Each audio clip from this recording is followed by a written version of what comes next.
Hi friends, my name is Ravi Dutt. Concepts with Ravi Dutt CWRD YouTube channel पे आपका स्वागत है।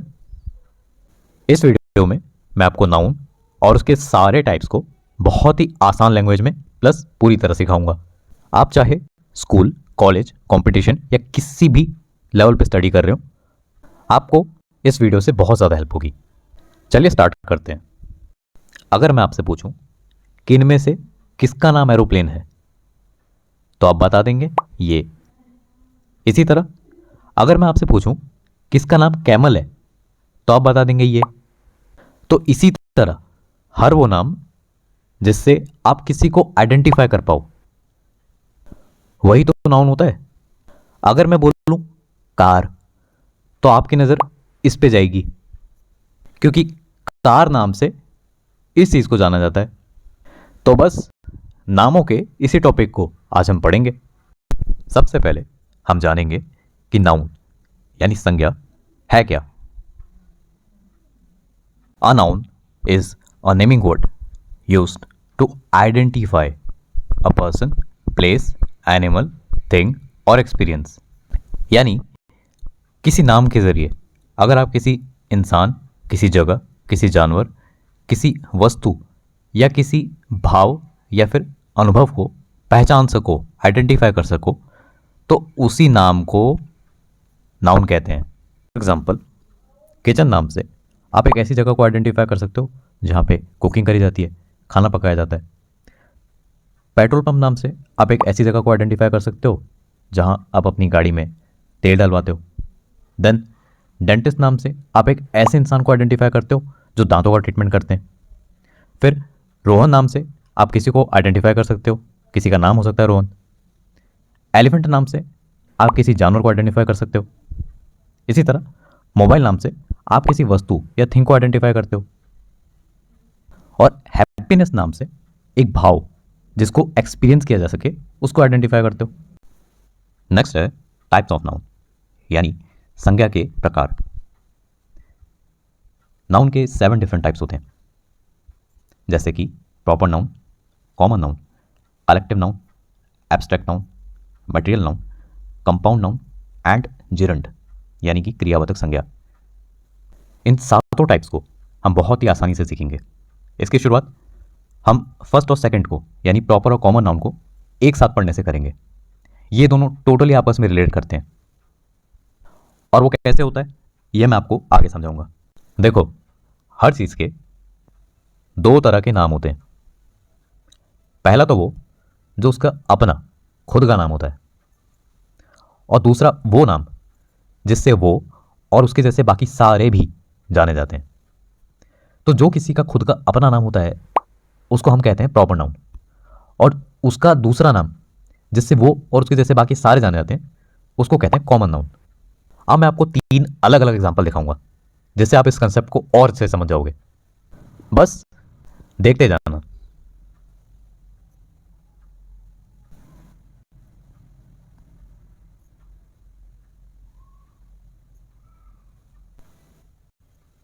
अब अगर आप वो समझ पाए जो मैं इन 3 एग्जाम्पल्स के जरिए आपको समझाना चाह रहा हूं, तो वेल डन, बहुत बढ़िया।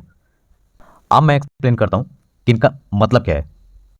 सबसे पहली इमेज मैंने आपको अपने पेट की दिखाई। इसका नाम कालू है।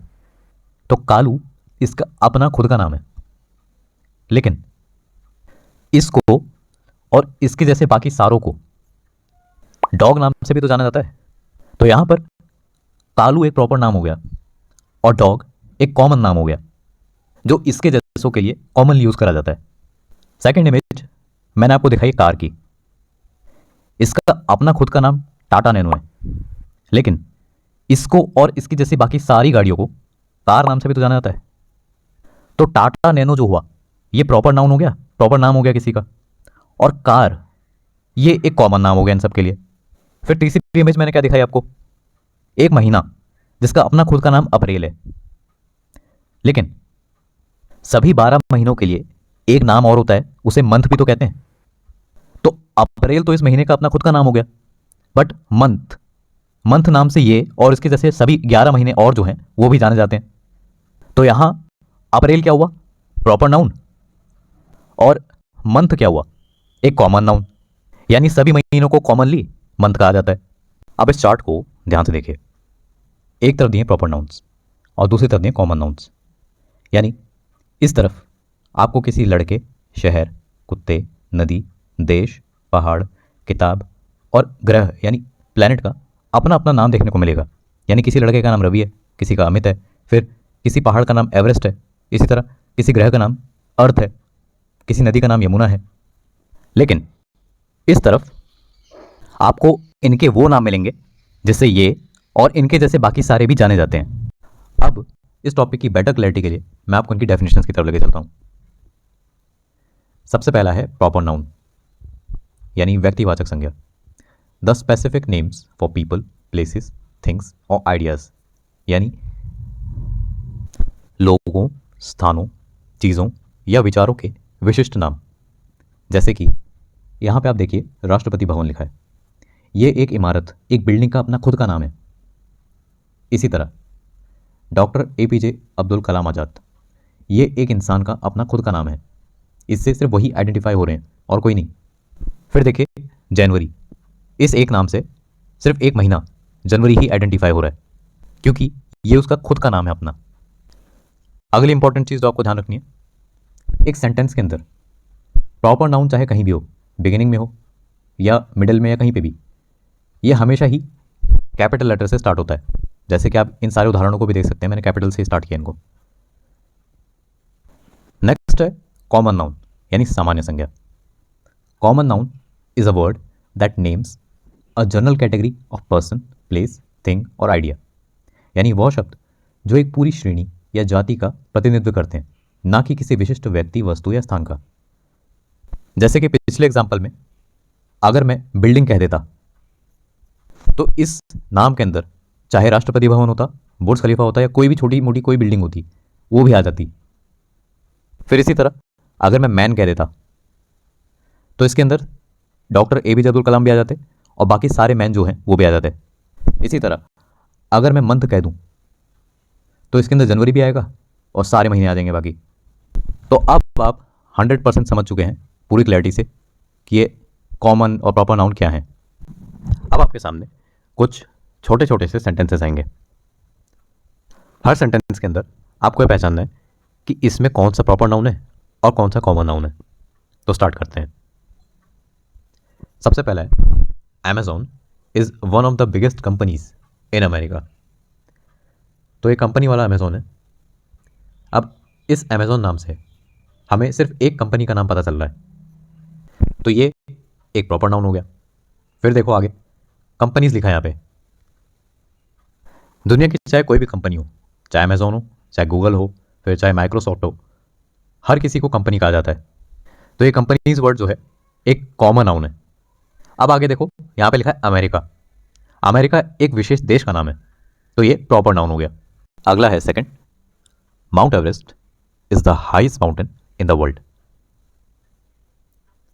माउंट एवरेस्ट ये किसी एक विशेष पहाड़ का नाम है, उसका खुद का नाम है ये, तो क्या है प्रॉपर नाउन। फिर माउंटेन, माउंटेन चाहे माउंट एवरेस्ट हो चाहे दुनिया का कोई भी पहाड़ हो, उसे माउंटेन ही कहते हैं, तो ये क्या है कॉमन नाउन है। इससे हमें किसी एक खास पहाड़ का नाम पता नहीं चल रहा। फिर यहाँ पे वर्ल्ड लिखा है, वर्ल्ड किसी खास जगह का नाम बता रहा है क्या हमें, नहीं, तो ये एक कॉमन नाउन है।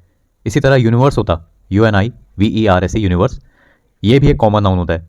इन दोनों में ही ये इन दोनों को एक ब्रॉडर कंसेप्ट कहा जाता है, यानी कि आप इसमें ये नहीं बता सकते कि किसी एक विशेष जगह की बात हो रही है, तो इसीलिए इनको कॉमन नाउन कहते हैं। फिर थर्ड है Sachin Tendulkar is a great cricketer. अब यहाँ पे देखिए सचिन तेंदुलकर ये एक विशेष इंसान का नाम है, ठीक है, उनका खुद का नाम है, तो ये प्रॉपर नाउन हो गया। फिर है क्रिकेटर, जो इंसान भी क्रिकेट खेलता है उसको एक नाम दिया है, वो है क्रिकेटर। हर क्रिकेट खेलने वाले को क्रिकेटर कहते हैं, ये एक नाम है।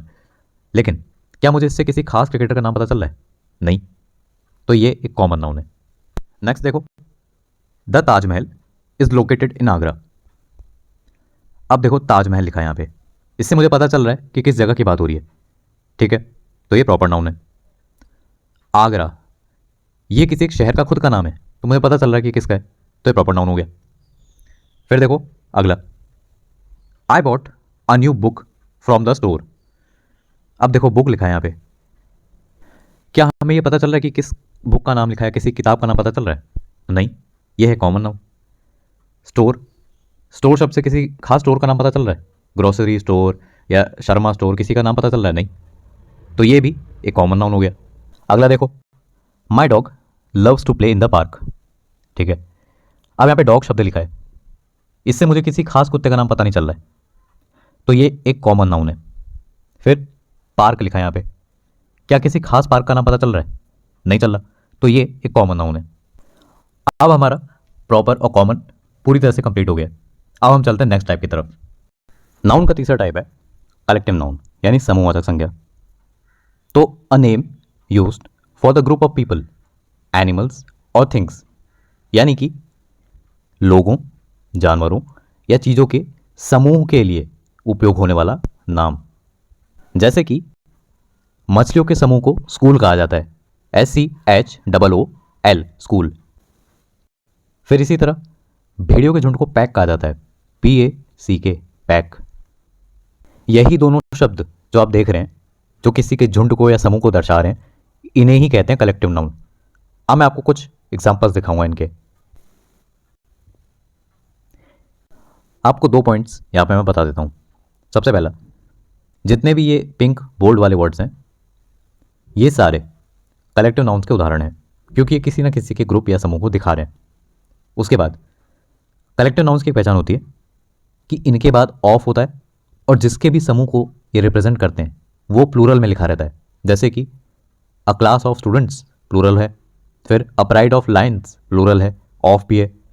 इसी तरह a flock of birds, a fleet of ships. तो आपको एग्जाम्स के लिए इन सभी को बाय हार्ट करना है, क्योंकि यही हैं जो most of the times exams में आते हैं। आप कुछ सिंपल से सेंटेंसेस में हम इनको आइडेंटिफाई करने की कोशिश करते हैं। First, a flock of birds is flying in the sky. यहाँ पे फ्लॉक वर्ड जो है ये चिड़ियाओं के समूह को कहा जाता है, तो ये हमारा कलेक्टिव नाउन है। सेकंड देखते हैं, a blank of fish was swimming the pond. तो मछलियों के समूह को स्कूल कहा जाता है, तो स्कूल ऑफ फिश होता है ये। तीसरा है, the blank of Wolves was हाउलिंग at night. भेड़ियों के झुंड को पैक कहा जाता है, द पैक ऑफ वुल्व्स। चौथा टाइप है एब्स्ट्रैक्ट नाउन, यानी भाववाचक संज्ञा। ऐसी चीज़ें जो सिर्फ सोची या महसूस की जा सकती हैं, देखी या छुई नहीं जा सकती, उनको हम एब्स्ट्रैक्ट नाउन कहते हैं। जैसे कि सारे इमोशंस, खूबियाँ, क्वालिटीज़ और स्टेट्स, यानी कि अवस्थाएं। जैसे बचपन यानी चाइल्डहुड एक अवस्था है, एक स्टेट है। क्या आप इसे छू सकते हो, देख सकते हो? नहीं, लेकिन सिर्फ आप इसको महसूस कर सकते हो, एक्सपीरियंस कर सकते हो। फिर आता है ऑनेस्टी, यानी ईमानदारी। क्या आप इसको छू या देख सकते हो? नहीं, सिर्फ फील करी जा सकती है, इसको महसूस किया जा सकता है। तो इसी तरह कुछ एग्जाम्स में फ्रिक्वेंटली पूछे जाने वाले एग्जाम्पल्स को देखते हैं। यहाँ पे मैंने आपको बहुत ज़्यादा रिपीट होने वाले एब्स्ट्रैक्ट नाउन दे रखे हैं, इनको भी आपको एग्जाम्स के लिए अच्छी तरह से याद करना है। अब हम इनको आइडेंटिफाई करेंगे। पहला सेंटेंस है, honesty is the best policy. क्या आपको ऑनेस्टी दिख रही है? नहीं, इसको सिर्फ महसूस कर सकते हो, तो ये हमारा एब्स्ट्रैक्ट नाउन हो गया। सेकंड देखते हैं, she was filled with happiness after winning the match. तो हैप्पीनेस आप सिर्फ महसूस कर सकते हो, फील कर सकते हो, इसलिए ये भी एब्स्ट्रैक्ट नाउन है। तीसरा देखते हैं, the soldiers showed great blank in the war. Options देखो, ब्रेवरी, टेबल या हेलमेट। तो ब्रेवरी ऐसा है जो यहाँ पे आएगा, क्योंकि बाकी दोनों को हम छूया देख सकते हैं, ब्रेवरी को सिर्फ फील कर सकते हैं। फिफ्थ टाइप है मटेरियल नाउन, यानी कि द्रव्यवाचक संज्ञा। A word that names a substance और material from which things are made, यानी वह शब्द जो किसी पदार्थ या सामग्री का नाम बताता है जिससे चीज़ें बनाई जाती हैं। ये इंपॉर्टेंट लाइन है, जिससे चीज़ें बनाई जाती हैं। तो देखो, इसे ऐसे समझो, हर एक वो ऐसी चीज़ जिसका इस्तेमाल करके आप एक फाइनल प्रोडक्ट बना सकते हो, कुछ भी। सपोज करो आपका घर है, उसको बनाने के लिए ईंटें यानी कि ब्रिक्स लगी होगी। फिर वुड का इस्तेमाल हुआ होगा दरवाजे वगैरह बनाने में, खिड़कियाँ बनाने में। इसी तरह स्टील का इस्तेमाल हुआ होगा, सीमेंट का इस्तेमाल हुआ होगा, ग्लास का इस्तेमाल हुआ होगा कहीं शीशे लगाने में। ऐसी आदि इत्यादि चीज़ों से मिलके आपका घर बना है।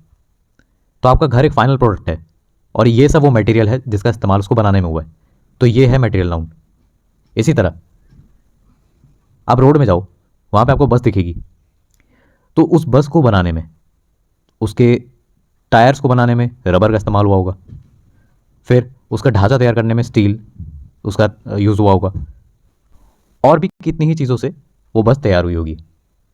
तो जिनसे बनी है, जिनसे तैयार हुई है, उन्हीं को हम मटेरियल नाउन कहते हैं। आप कुछ सेंटेंसेस में मटेरियल नाउन को आइडेंटिफाई करते हैं। सबसे पहला, the ring is made of gold. तो इस सेंटेंस में गोल्ड जो है ये हमारा मटेरियल नाउन है, क्योंकि इसका इस्तेमाल करके रिंग बनी है। रिंग एक फाइनल प्रोडक्ट है और गोल्ड वो मटेरियल है जिससे बनी है, इसलिए हमारा गोल्ड जो है मटेरियल नाउन है, ना कि रिंग। अब देखो second, the furniture is made of would. तो यहाँ पे फर्नीचर जो है वो फाइनल प्रोडक्ट है, बना किससे है? Would say. तो वुड है हमारा क्या? मटेरियल नाउन, फर्नीचर नहीं। फिर तीसरा देखो, we bought a bottle of milk from the market. तो मिल्क जो है वो एक मटेरियल नाउन है, क्योंकि मिल्क का इस्तेमाल करके बहुत सारी चीज़ें बनाई जा सकती हैं। सिक्स्थ है कंपाउंड नाउन, यानी कि मिश्रित संज्ञा। A noun made up of two or more different words, यानी दो या दो से अधिक भिन्न शब्दों से बनी संज्ञा। जैसे एक शब्द है आइसक्रीम, ये दो अलग अलग शब्द आइस और क्रीम से मिलकर बना है। फिर इसी तरह एक शब्द है रेनबो, ये रेन प्लस बो इन दो शब्दों से बनता है। तो हर वो शब्द जिसे बनाने में दो या उससे ज्यादा शब्दों का इस्तेमाल हो रहा हो, उसको हम कहते हैं कंपाउंड नाउन। कुछ एग्जांपल से इसे समझते हैं। जैसे कि बास्केटबॉल, बास्केट और बॉल दो शब्दों से बना है। फिर स्कूल बस, स्कूल और बस। इसी तरह अप टू डेट बोलते हैं हम, तो अप टू डेट इन तीन शब्दों से ये एक शब्द बना है। अब एक जरूरी चीज जो आपको ध्यान रखनी है कि वो दो या दो से ज्यादा शब्द जो मिलके एक नया शब्द बना रहे हैं, तो जो नया शब्द बनेगा वो तो नाउन होगा, कंपाउंड नाउन होगा। लेकिन जिन दो या दो से ज्यादा शब्दों से वो बन रखा होगा, वो ऐसा जरूरी नहीं है कि वो नाउन ही हो, किसी से भी मिलके बन सकते हैं ये। बस दो या दो से ज्यादा शब्द जुड़ने चाहिए। जैसे अप टू डेट में आप देखो, ये अप एक प्रीपोजिशन है, टू एक प्रीपोजिशन है, फिर डेट एक नाउन है। तो आपको ये जो चार्ट दिया है इसमें मोस्ट रिपीटेड वर्ड्स हैं जो कि कंपाउंड नाउन होते हैं, इनको बाय हार्ट कर लेना। इनके तीन टाइप होते हैं। एक वो जो बिना किसी स्पेस के होते हैं, मतलब दो शब्द चिपके हुए होते हैं बिल्कुल, ठीक है, ये सारे उसके एग्जांपल जैसे टूथब्रश हो गया, बेडरूम हो गया, सनफ्लावर हो गया। फिर एक वो होते हैं जो दो या दो से ज़्यादा शब्द तो होते हैं लेकिन बीच में स्पेस रहता है उनके, जैसे traffic light, school bus, space देखो, पोस्ट ऑफिस। फिर एक वो होते हैं जिनके बीच में हाइफन होता है, ये जो ऐसा डैश जैसा साइन होता है, हाइफन बोलते हैं जिसको, ये होता है इनके बीच में सब में। तो ये तीसरी टाइप होती है। आपको सेंटेंसेस में कंपाउंड नाउन को आइडेंटिफाई करेंगे। सबसे पहला, my mother in law is visiting us today. तो देखो यहां पे मदर इन लॉ, ये एक शब्द तीन अलग अलग शब्दों से मिलकर बन रहा है, बीच में हाइफन है सबके, तो तीन शब्दों से मिलकर बन रहा है एक शब्द, यह है कंपाउंड नाउन। फिर सेकंड देखते हैं, he works at a software company. Software company एक पूरा शब्द है जो कि दो अलग अलग शब्दों से बनता है, सॉफ्टवेयर और कंपनी, तो ये भी कंपाउंड नाउन है। इसी तरह तीसरा देखते हैं, the school bus arrived late today. तो स्कूल बस ये एक शब्द है जो दो अलग शब्दों से बन रहा है, दिस इज वाई ये कंपाउंड नाउन है। आप देखते हैं अगले को, I bought a toothbrush from the store. तो टूथब्रश दो शब्दों से बन रहा है, टूथ और ब्रश, तो ये हमारा कंपाउंड नाउन है। इतना आसान होता है ये। सेवेंथ टाइप है जेरंड, यानी कि क्रियावाचक संज्ञा। जेरंड वह शब्द होता है जो देखने में क्रिया यानी वर्ब जैसा होता है, क्योंकि इसमें आईएनजी लगा होता है, लेकिन वाक्य में संज्ञा यानी नाउन की तरह काम करता है। जैसे swimming is good for health, यानी तैराकी स्वास्थ्य के लिए अच्छी है। तो स्विमिंग यहां पे क्रियावाचक संज्ञा है, यानी कि एक जिरंड है। नेक्स्ट नेक्स्ट है रीडिंग इम्प्रूव्स नॉलेज, यानी पढ़ना ज्ञान को बढ़ाता है। तो रीडिंग यहाँ पे हमारा क्रियावाचक संज्ञा है। अब इस आईएनजी वाले वर्ड को देखकर आपके मन में एक डाउट जरूर आ रहा होगा कि ये तो वर्ब की फोर्थ फॉर्म होती है, ये सिंगिंग, प्लेइंग, डांसिंग, ये सब तो वर्ब की फोर्थ फॉर्म है, तो हम कैसे कह रहे हैं कि ये नाउन है? तो मैं आपको ये सिखाऊंगा कि कब वर्ब की फोर्थ फॉर्म एक नाउन होती है और कब एक वर्ब की तरह काम करती है, यानी आईएनजी वाली। तो देखो, फर्स्ट सेंटेंस को देखो, स्विमिंग इज गुड। सेकंड को देखो, ही इज स्विमिंग। अब जो सेकंड सेंटेंस है उसमें इज है, यानी हेल्पिंग वर्ब है, प्लस इसके बाद है वर्ब की फोर्थ फॉर्म। तो जब भी हेल्पिंग वर्ब और उसके बाद आए, जस्ट बाद आए क्या, वर्ब की फोर्थ फॉर्म, यानी उसके बगल में लग के आए, तब ये एक वर्ब होती है। लेकिन अब फर्स्ट वाले को ऑब्जर्व करो, जब वर्ब की फोर्थ फॉर्म पहले आए उसके बाद हेल्पिंग वर्ब आ जाए ऐसे, इन दैट केस ये एक जिरंड होता है जो कि नाउन का रोल प्ले करेगा। एक केस और होता है, उसे हम आइडेंटिफिकेशन वाले में करेंगे। तो हम कुछ सेंटेंसेस में जिरंड को आइडेंटिफाई करते हैं। अब सबसे पहला, cooking is both an art and a skill. तो देखो, कुकिंग ये वर्ब नहीं है क्योंकि इसके जस्ट बाद हेल्पिंग वर्ब है। Second, she is good at dancing. अब ये जो डांसिंग है ना, यहाँ पे ये एक जिरंड है, वर्ब नहीं है ये। कैसे? जब भी हेल्पिंग वर्ब के जस्ट बाद हो वर्ब की फोर्थ फॉर्म, तब होता है ये क्या, एक वर्ब। लेकिन जब थोड़ा दूर हो इससे, तब होता है ये क्या, एक नाउन। ठीक। अगला देखो, walking in the morning keeps me fresh. तो वॉकिंग क्या है, एक नाउन है, वर्ब की फोर्थ फॉर्म है इस जगह पे। अगला देखो, आई इंजॉय रीडिंग बुक्स। तो रीडिंग बुक्स जो है, रीडिंग, ये यहाँ पे एक जिरंड नाउन है, यानी क्रियावाचक संज्ञा है। नाउन की सातों टाइप्स को आपको सिखाने के बाद अब मैं आपको वो इंपॉर्टेंट सफिक्सेस दे रहा हूँ, यानी ऐसे वर्ड्स जो सिर्फ और सिर्फ एक नाउन के पीछे हो सकते हैं, ताकि इनकी हेल्प से आप एग्जाम में किसी भी वर्ड को आइडेंटिफाई कर पाओ कि ये नाउन है या नहीं। तो आपको उनको अच्छे से याद करना है, प्लस जो एग्जाम्पल मैंने उनके बगल में दिए उनसे प्रैक्टिस कर लेना। ये है नाउन सफिक्स चार्ट।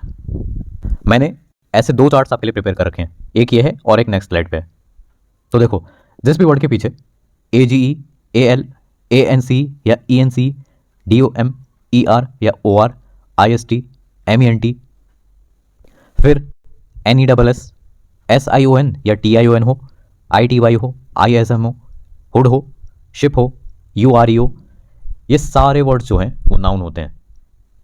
अगर आपने मेरे द्वारा दिए गए इन दोनों ही सफिक्सेस चार्ट्स को अच्छी तरह से मेमोराइज कर लिया, तो आपको एग्जाम में चाहे कैसा भी वर्ड मिल जाए, आप उसे इजीली आइडेंटिफाई कर पाएंगे कि ये नाउन है या नहीं। तो इसी के साथ हमारा आज का लेसन कंप्लीट हुआ। आप सभी को थैंक यू सो मच। अगर आज के इस लेसन को सीखने के बाद आपको कोई भी डाउट रह जाता है तो आप उसे कमेंट सेक्शन में पूछ सकते हैं और मैं आपको उसका जवाब दे दूंगा। प्लस आपको ये लेसन कैसा लगा, आपको कितना सीखने को मिला, ये भी आप मुझे कमेंट्स में बता सकते हैं।